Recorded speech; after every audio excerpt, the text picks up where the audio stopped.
ఉదయం అందరికీ. నేను అనుకోని వాడుతున్నప్పుడు నేను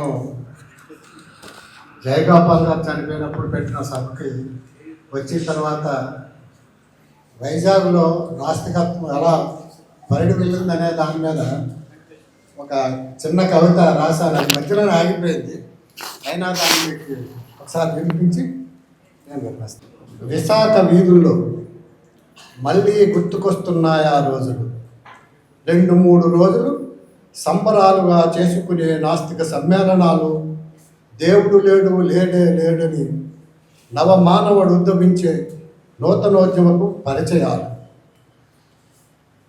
మగాడు మగాడు రాసుకుంటే పిల్లలు ఎలా పుడతారురా, ఒంటికి రాసుకున్న బూడిద తప్పని బాపనోళ్ల పురాణాల భాగవతాన్ని బహిరంగంగా బజారుకిడ్చి నవ్వేత్సాహంతో నవ్వుకున్న రోజులు మళ్ళీ మళ్ళీ గుర్తుకొస్తున్నాయి.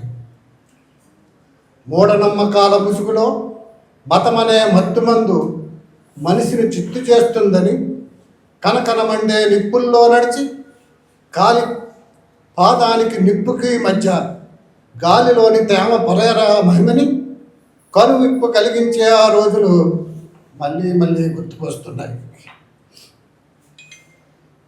ఖాళీ చేతుల నుండి బూడిద తీయడం, నోటి నుండి శివలింగాలు తీయడం, మట్టిలో నీళ్లు చల్లి మొక్కల్ని మొలిపించడం మహిమ కాదు, కనికట్టు చేసే మ్యాజిక్ అని కళ్ళ ముందే అద్భుతాల్ని అపహాస్యం చేసి ఇవన్నీ మనుషుల్ని మాయ చేసే ట్రిక్కులేనని మోసకారి భావాల గుట్టురట్టే చేసే ఆ రోజులు మళ్ళీ మళ్ళీ గుర్తుకొస్తున్నాయి.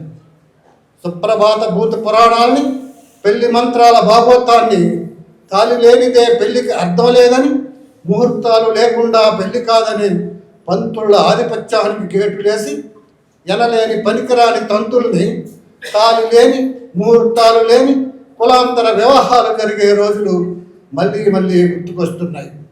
విద్యత లేని వివేకం, విశ్వసనీయత లేని మూఢనమ్మకాలు, విశ్వవ్యాప్తంగా చదువుకున్నోళ్ళైనా లేని దానికోసం వెతుకులాట, పక్కనున్నోళ్ళ వెతల బాటకు అవసరమైనప్పుడు ఆదుకోవడం పోయి ఆశాదీపంతో లేని దాన్ని నెమరువేసి బతక నేర్చిన భావదరిద్రులపై భారమంతా బదిలీ చేస్తున్న బడుద్దాయుల్ని బహిరంగంగా ఎండగట్టి ప్రజలను శాస్త్రీయ దృక్పథంలో చైతన్యపరుస్తున్న నాస్తికోద్యమం ఎగసిపడుతున్న ఆ రోజులు మళ్ళీ మళ్ళీ గుర్తుకొస్తున్నాయి. జై భీమ్.